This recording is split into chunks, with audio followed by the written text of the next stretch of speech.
একটি বিশ্ববিখ্যাত আন্তর্জাতিক গণমাধ্যম এপি, অ্যাসোসিয়েট প্রেস এবং আমেরিকার খুবই স্বনামধন্য একটি সংবাদ সংস্থা।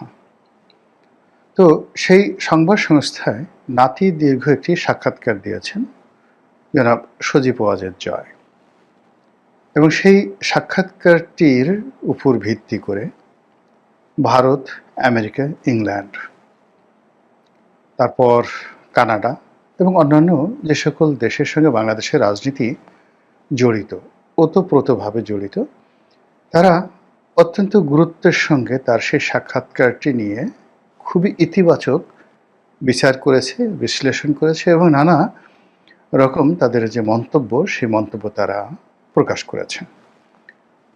অ্যাসোসিয়েট প্রেসের সঙ্গে একটি এক্সক্লুসিভ সাক্ষাৎকার দেওয়ার মতো বিরল সৌভাগ্য আমাদের এই রাজনৈতিক অঙ্গনে কয়জনের হয়েছে এটা আমি বলতে পারবো না।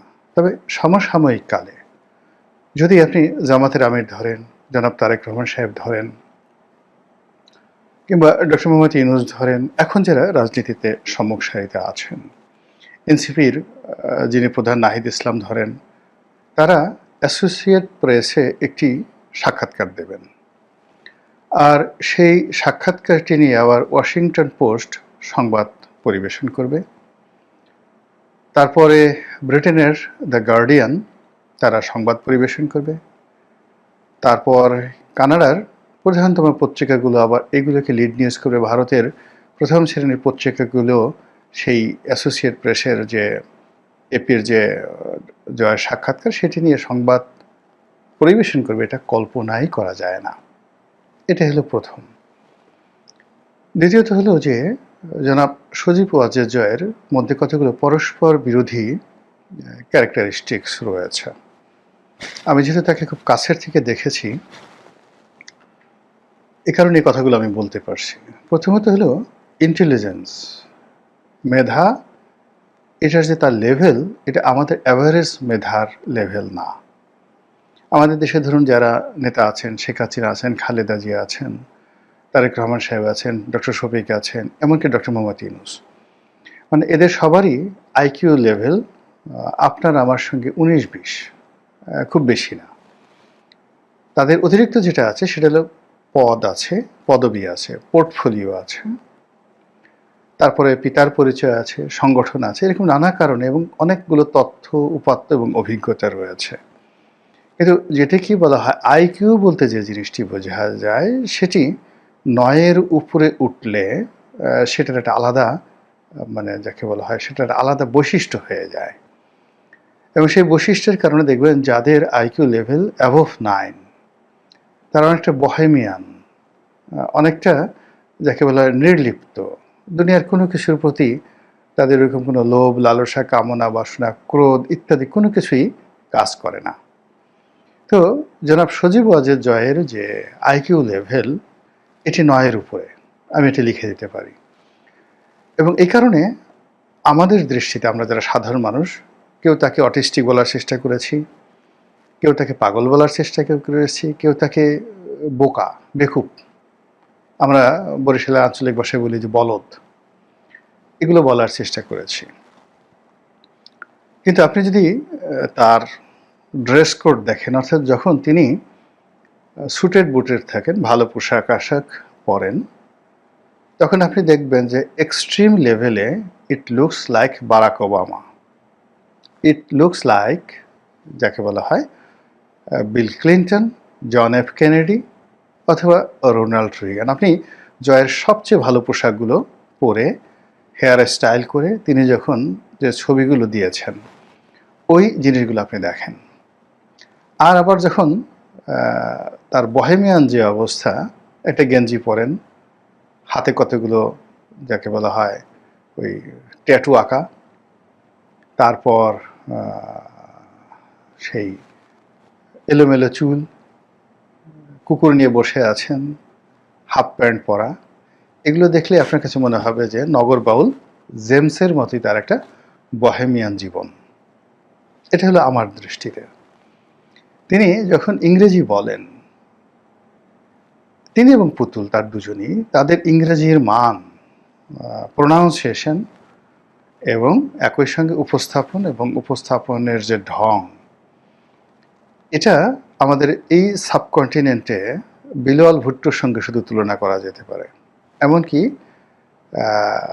ওই যে রাহুল গান্ধীও জয়ের মতো এত সুন্দর ইংরেজি বলতে পারেন না। বিলাল ভুট্টো, তারপরে হিনা রব্বানী খার, পাকিস্তানের যে পররাষ্ট্রমন্ত্রী, এই দুজনের ইংরেজি খুবই ভালো মানের ইংরেজি। ঠিক এই ইংরেজির লেভেল জয় এবং পুতুলের রয়েছে। তো কাজেই এপির মতো একটা প্রতিষ্ঠানের সঙ্গে আপনি যতই আপনাকে স্ক্রিপ্ট রেডি করে দেওয়া হোক, ধরুন আপনি $1 মিলিয়ন খরচ করে লবিং করে এপির একটা সাক্ষাৎকার দিলেন, কিন্তু আপনার যদি ইংরেজি জানা না থাকে এবং ইংরেজিতে আপনি বলতে না পারেন, এবং ইংরেজির দুটো, অর্থাৎ আপনাকে যারা প্রশ্ন করছে সেই প্রশ্নটা আপনাকে বুঝতে হবে এবং সে অনুযায়ী আপনাকে রিপ্লাই করতে হবে।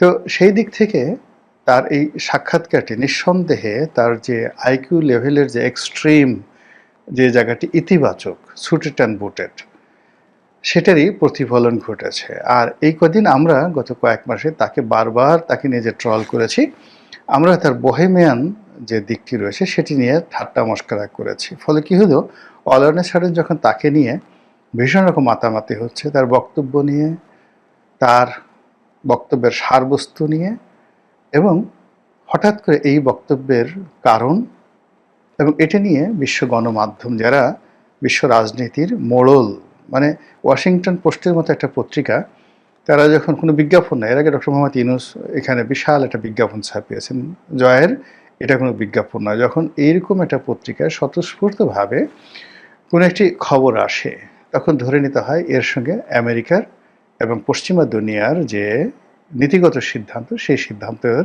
কতগুলো কানেক্টিভিটি রয়েছে। এনিওয়ে, তো উনি যে কথাগুলো বলেছেন, খুব বেশি কথা বলেননি, যে কথার চম্বুক কতগুলো দিক ঘাটে পথে আমরা সবাই বলছি।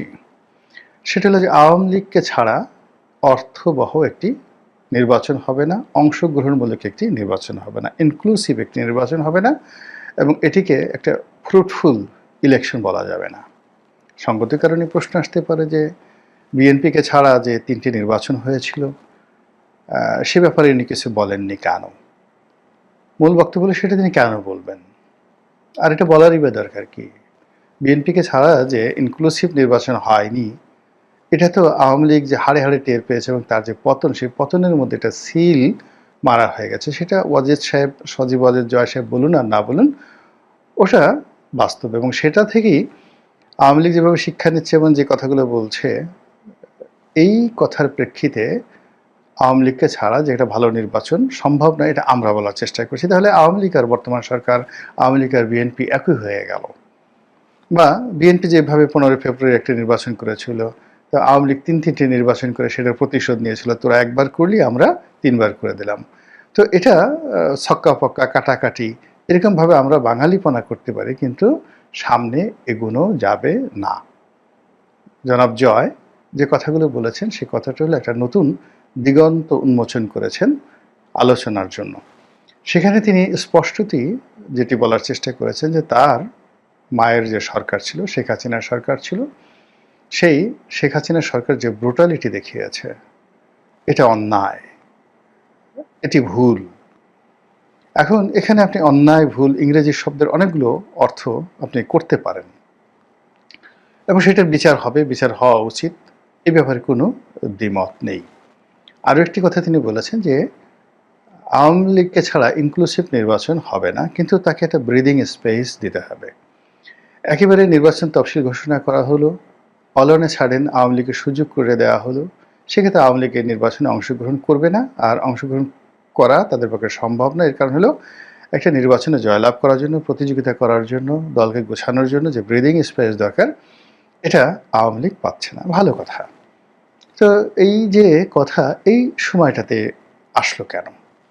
যখন নির্বাচনের তফসিল ঘোষণার করার সময় মোটামুটি নির্ধারিত হয়ে আছে যে ডিসেম্বর মাসের প্রথমার্ধে, অর্থাৎ 15ই ডিসেম্বরের মধ্যে এখানে যাকে বলা হয় নির্বাচনের তফসিল ঘোষণা করা হবে। নির্বাচনের সেই তফসিল ঘোষণার 1 মাস আগে নভেম্বর মাসের 15 তারিখে জনাব তারেক রহমান দেশে আসবেন।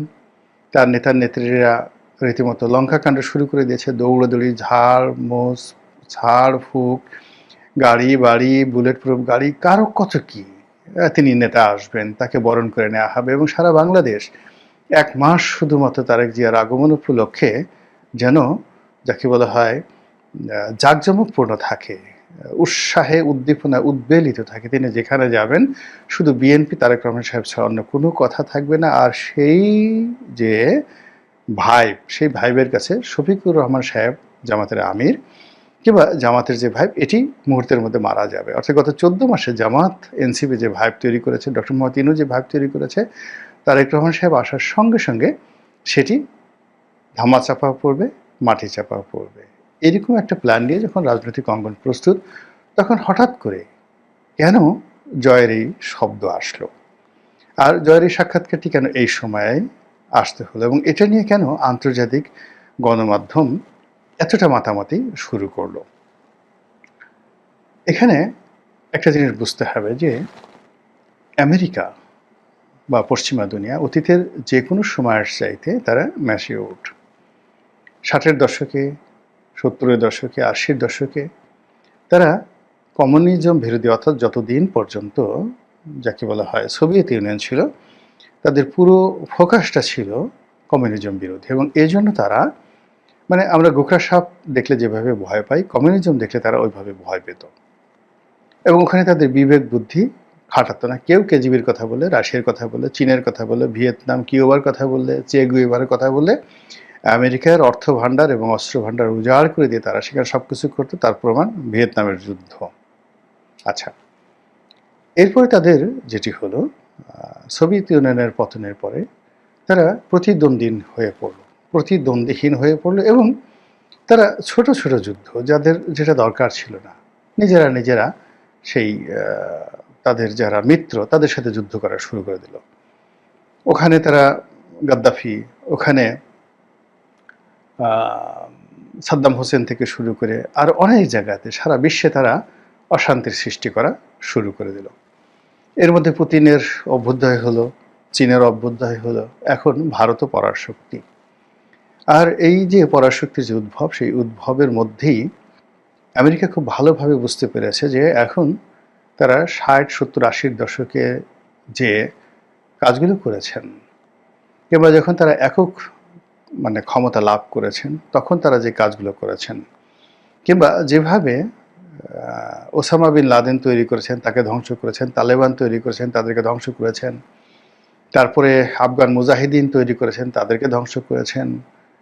তো এই যে তৈরি করে এবং ধ্বংসের যে খেলা, এই খেলাটি এখন আর চলছে না। ফলে দেখুন যে খুব অল্প সময়ের মধ্যে ডোনাল্ড ট্রাম্প ক্ষমতা আসার পরে, এমনকি জো বাইডেন ক্ষমতা আসার পরে, অনেকগুলো যুদ্ধ থেকে তারা নিজেদেরকে গুটিয়ে নিয়েছে। সিরিয়ার যুদ্ধ,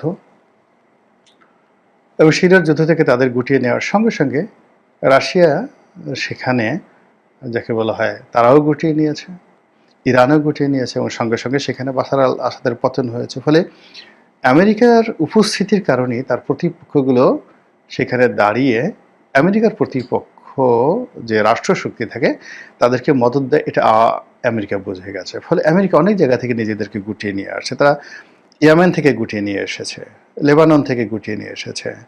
তারা এখন ইরানের সঙ্গে একটা সমঝোতা করার চেষ্টা করছে। বোঝার চেষ্টা করুন, তারা পাকিস্তান ভারতের সঙ্গে যুদ্ধ হয়েছে, মুহূর্তের মধ্যে সেটা বন্ধ করার জন্য পাগল হয়ে গেছে। গাজার যুদ্ধ তারা বন্ধ করে দিয়েছে।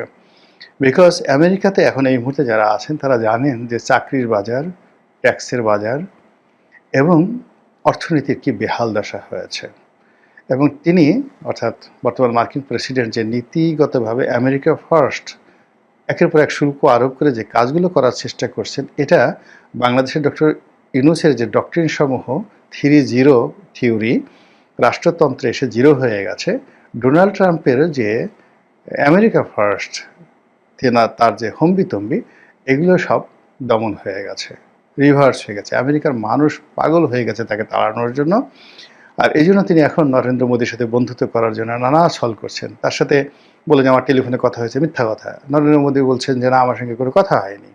তো এইরকম একটা পরিবেশ এবং পরিস্থিতিতে আমেরিকা বাংলাদেশে তাদের যে ডিপ স্টেট পলিসি তারা নিয়েছিল, তাদের যে সকল এজেন্টকে তারা মনে করতো যে এরাদেরকে ক্ষমতায় বসালে তারা উল্টে ফেলবে, কিন্তু এরা যে আওয়ামী লীগ বা বিএনপির ওয়ার্ড পর্যায়ের একজন পলিটিশিয়ানের যে স্ট্রেংথ, শক্তিমত্তা, কৌশল এবং তার যে কাজ করার ক্ষমতা, তার উপর যে ডিপেন্ড করা, যে আপনি বিএনপি এবং আওয়ামী লীগ এই দুটো দলের ওয়ার্ড পর্যায়ের অনেক নেতা রয়েছেন, বিশ্বাস করেন সেই নেতাদের যে ধীশক্তি রয়েছে, সাহস শক্তি রয়েছে, এটা জনাব ইউনূসের উপদেষ্টা মণ্ডলীর একজনেরও নেই। ওয়ার্ড পর্যায়ে, ইউনিয়নের ওয়ার্ড পর্যায়ে যারা মেম্বার পদের, দিস ইজ পলিটিক্যাল ম্যাচুরিটি। আপনি যদি আওয়ামী লীগের যাকে বলা হয় বা বিএনপির চেয়ারম্যান হিসেবে দায়িত্ব পালন করেছেন কয়েকটা জেলাতে, যেমন ধরুন ময়মনসিংহ, গফরগাঁও, আমাদের পটুয়াখালীর গলাচিপা আমার নির্বাচনী এলাকাতে, ফেনী এই এলাকার চেয়ারম্যান অথবা উপজেলা চেয়ারম্যান 10 বছর বা 5 বছর দায়িত্ব পালন করেছেন, এমপির কথা বাদ দিলাম।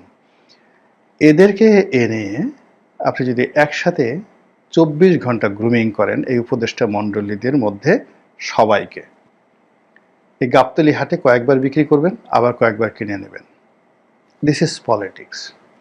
তো এদের দ্বারা যে কিছু একটা হবে না, এটা আমেরিকা বুঝে গেছে। যদি 70-এর দশক হতো, 60-এর দশক হতো, এটা বুঝতে আমেরিকা 10 বছর লাগতো, 15 বছর লাগতো, আর বুঝার পরেও তারা কিন্তু গোয়ার্তুমি করতো। কিন্তু এখন তারা 24 ঘন্টার সময় নিচ্ছে না। যেভাবে ভারত পাকিস্তান যুদ্ধ বন্ধ করছে, যেভাবে মোদির সাথে সম্পর্ক করতে চাচ্ছে, আবার অনেকের সাথে তাদের যারা বন্ধুত্ব ছিল সেই বন্ধুত্ব তারা যেভাবে কাট আপ করে ফেলেছে, কাট আপ করে ফেলেছে। তো তারই প্রেক্ষিতে সজীব ওয়াজেদ জয় কিংবা শেখ হাসিনা কিংবা আওয়ামী লীগ, তাদের সঙ্গে কোনো সংযোগ স্থাপন হলো, এটি নিয়ে কিন্তু সরকারের মধ্যে এখনও যারা রয়েছেন সরকারের মাস্টার মাইন্ড, এবং এই সরকার সফল হলে যারা লাভবান হবেন, আর এই সরকার ব্যর্থ হলে যাদের পিঠের চামড়া থাকবে না, তারা কিন্তু এই বিষয়গুলো নিয়ে ভাবছেন। আর ভাবার ফলে একেবারে যখন সব কিছু পিন পয়েন্টে চলে এসছে, তখন হঠাৎ করে জনাব সজীব ওয়াজেদ জয়ের এই যে অভ্যুত্থান কিংবা অভ্যুদয় যা কিছু হচ্ছে, এটা সরকারকে সঙ্গত কারণেই বিচলিত করেছে, অস্থিরতা তৈরি হয়ে যায় সরকারের মধ্যে, এবং সরকারের অনেকগুলো বিষয় নিয়ে এখন সরকারকে নতুন করে চিন্তা ভাবনা করতে হচ্ছে। অন্যদিকে বিএনপির যে রাজনৈতিক হিসাব, তারা যেভাবে আওয়ামী লীগকে একেবারে মাইনাস করে দিয়েছিল, আওয়ামী লীগের কোনো চিন্তাই তাদের মধ্যে ছিল না। আওয়ামী লীগের সব কিছু তারা মনে করেছিল এটা আমাদের গনিমতের মাল।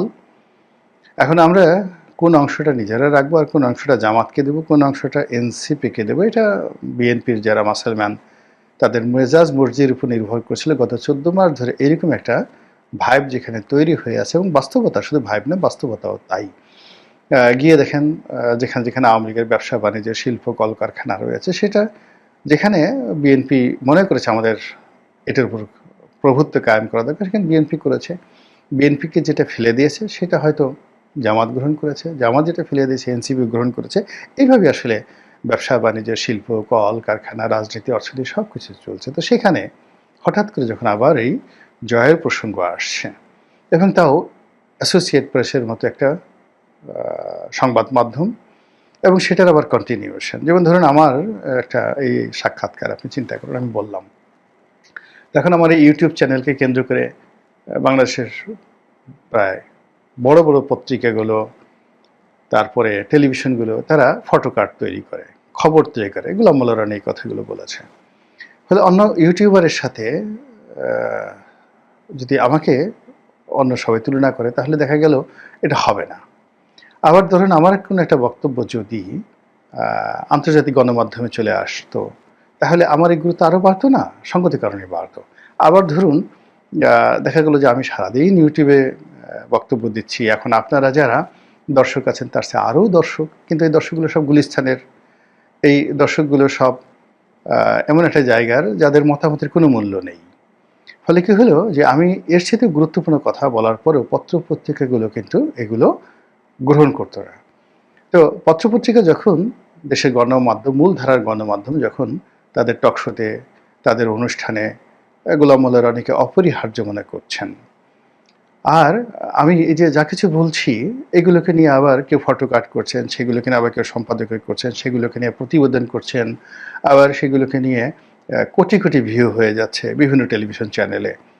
এর একমাত্র শক্তির উদ্দেশ্য হলো একমাত্র যাকে বলা হয় রিজন, কারণটা হলো এই আমার ইউটিউব চ্যানেল যারা দেখেন তারা এদেশের হর্তাকর্তা, তারা এদেশের শিক্ষিত জন, আওয়ামী লীগ, বিএনপি, জামাতের শীর্ষ পর্যায়ের লোকজন রয়েছে। ফলে এখানে পাঠক বা দর্শক, ধরুন পরিমণের দর্শক বা হিরো আলমের দর্শকের যদি 10 ভাগের 1 ভাগও হয়, কিন্তু এটার ওয়েটটা অনেক অনেক বেশি। তো সেই দিক থেকে ধরুন বাংলাদেশের একটা মিডিয়াতে একটা খবর আসলো, সেটা বাংলাদেশ প্রতিদিন হোক, কালের কণ্ঠ হোক, কিংবা প্রথম আলো হোক, ডাজ নট ম্যাটার, কিন্তু যখন একটা খবর চলে আসে সেই এপির মতো পত্রিকাতে, বাংলাদেশে হয়তো 2 জনও পড়ে না, 5 জনও পড়ে না। যখন ওয়াশিংটন পোস্টে আসে, আমরা হয়তো ওয়াশিংটন পোস্টের কোনো প্রিন্টেড ভার্সন কেউ দেখিনি, আমিও তো দেখিনি এখন পর্যন্ত। কিন্তু মূল ব্যাপারটা হলো যে বিশ্বের যেই জায়গাগুলো থেকে রাজনীতির চাবিকাঠি ঘোরানো হয়, যেখান থেকে সিদ্ধান্ত নিতে হয়, ঠিক সেই জায়গাটাতে ওই পত্রিকাগুলো নক করে এবং তাদের রিপ্রেজেন্ট করে। আপনি চিন্তা করেন দ্য ইকোনমিস্ট, সেটার একটা প্রতিবেদন, টাইম ম্যাগাজিনের একটা প্রতিবেদন, দ্য হিন্দু, ভারতের হিন্দু পত্রিকার একটা প্রতিবেদন, পাকিস্তানের ডন পত্রিকার একটা প্রতিবেদন, চীনের সিনহুয়ার একটা প্রতিবেদন, কিংবা জার্মানির শাইটুংয়ের একটা প্রতিবেদন, এর অনেক গুরুত্ব, বা ফ্রান্সের লা মন্ডে পত্রিকার একটা প্রতিবেদন, এটার ভীষণ রকম গুরুত্ব, যেটা আমরা বাংলাদেশে কল্পনা করতে পারিনি। এবং সেই কাজটি জনাব সজীব ওয়াজেদ জয়ের জন্য ঘটেছে, তার পক্ষে ঘটেছে, বিপক্ষে ঘটেছে, হোয়াট এভার মেবি, এজন্যই এটা নিয়ে আমরা এত আলোচনা করছি। মহান আল্লাহ আমাদের সবাইকে হেদায়েত দান করুন এবং হেফাজত করুন। আসসালামু আলাইকুম ওয়া রাহমাতুল্লাহি ওয়া বারাকাতুহু।